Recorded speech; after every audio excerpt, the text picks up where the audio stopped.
there's a few different things that I want to talk about in regards to Windows 7 so you can be prepared for the upgrade.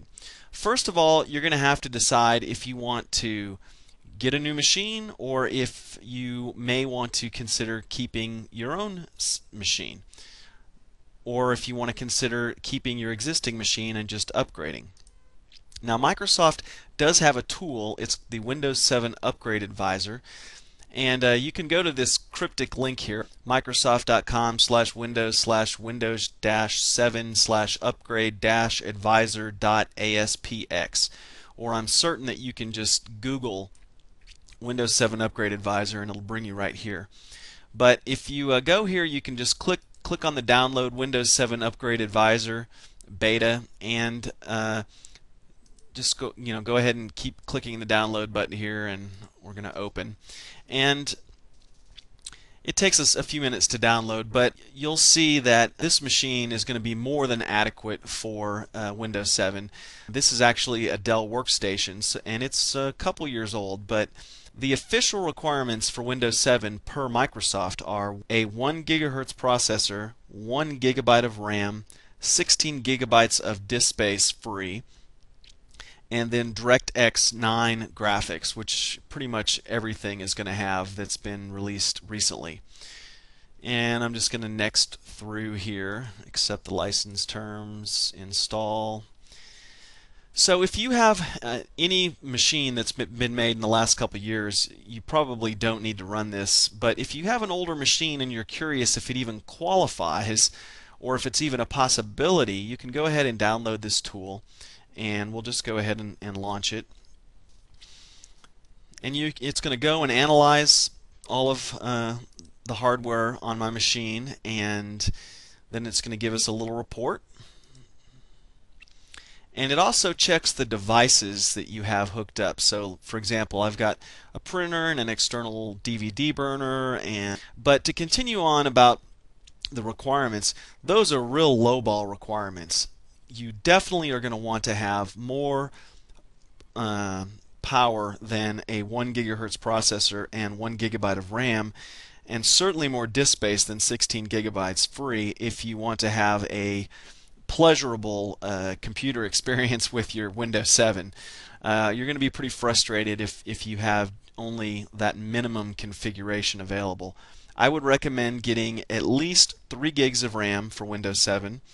And of course, we want a bigger hard drive that is going to have some room for free space, because you want to have at least 15 to 20%. I like to leave 25% of my hard drive, of any given hard drive, free.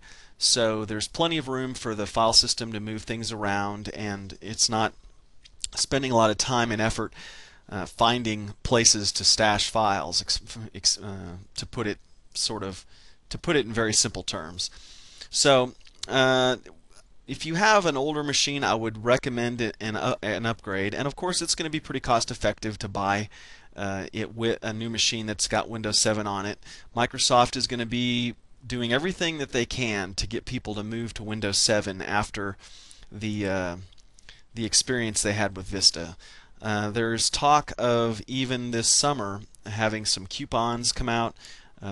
Like if you were to buy a machine with Vista on it in July or August, you might get a coupon for a free upgrade to Windows 7. Or they're even talking about just selling early copies of Windows 7 where you don't actually get it until it comes out in August, or rather probably September, October. But if you pay for it, you get like $100 off if you pay now and then wait to get it later.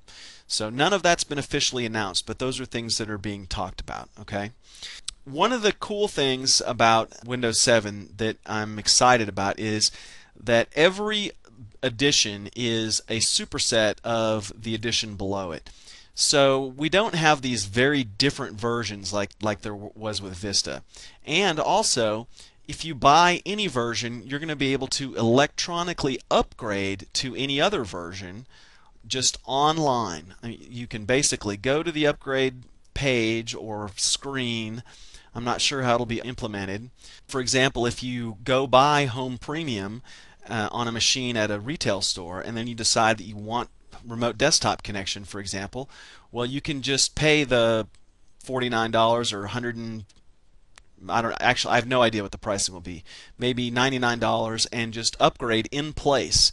So you can, without having to do a reinstall or anything, it'll just sort of unlock those additional features. That is really good news because lots of people end up buying an edition of Windows that does not have all the capabilities that they need, and this is going to make it really easy.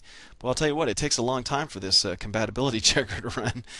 So while it's still running, let's talk about the different versions of Windows 7 that are going to be coming out. Now there's 6 basic versions, although I've heard that there's actually 7, but only 6 have been announced.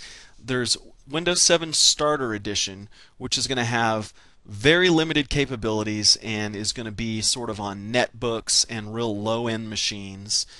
There's going to be Windows 7 Basic, which we're probably not going to see too much of in the United States, the UK, Australia. It's going to be for emerging markets. So in third world countries with internet cafes and low-end PCs, that type of thing, that's the version you'll probably see over there. Again, it doesn't have the advanced graphics, certainly doesn't have the domain join for businesses or remote desktop connection hosting capabilities, etc. Then supposedly there's going to be a Windows 7 Home Basic Edition that again is pretty much just overseas or in third world countries. The baseline version that we're going to see on most machines in retail stores and also sold on OEM machines is going to be Windows 7 Home Premium. Now that is going to have the Arrow interface. It's going to have all of the Media Center Edition capabilities. The only things, the 2 big things that it doesn't have are remote desktop connection and the ability to join a domain in a business environment. It also isn't going to have things like offline folders, etc. They do have a new feature called Home Groups that's sort of a basic networking feature that they can do for home networks, but it's not suitable for a business environment. Okay, and it's not going to work if you want remote desktop connection. If you want the business version, it's going to be called Windows 7 Professional. That's going to have everything that Home Premium has, plus remote desktop connection, plus offline folders, plus the ability to join a domain and Active Directory, all that type of thing. So that's going to be the version that I recommend to all my clients and that I recommend to you. Then there's 2 other versions, which is the enterprise version, which is what they're going to sell to their big volume licensing customers, and that has everything that Professional has, plus some higher end features like BitLocker, which are for security and that type of thing.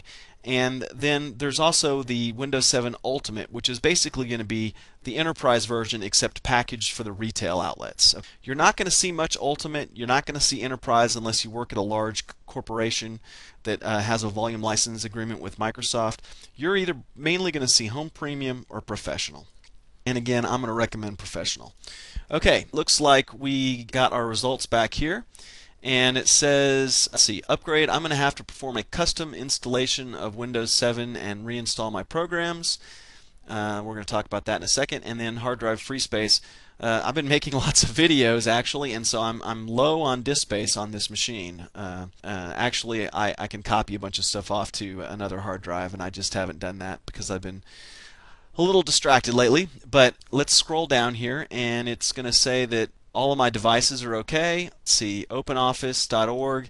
Looks like I'm going to probably need a newer version of that, which I'm sure they'll have out in time. Let's see, my Broadcom is my Ethernet control suite, IntelliType Pro. You can see there's a few pieces of software that are going to need to be updated, but no big deal. For the most part, this machine obviously qualifies. And if you, like I said, if you want to run it on, if you have an older machine and you're just curious, go ahead and download and run this to make sure. Any newer machine in the past couple years should be absolutely fine.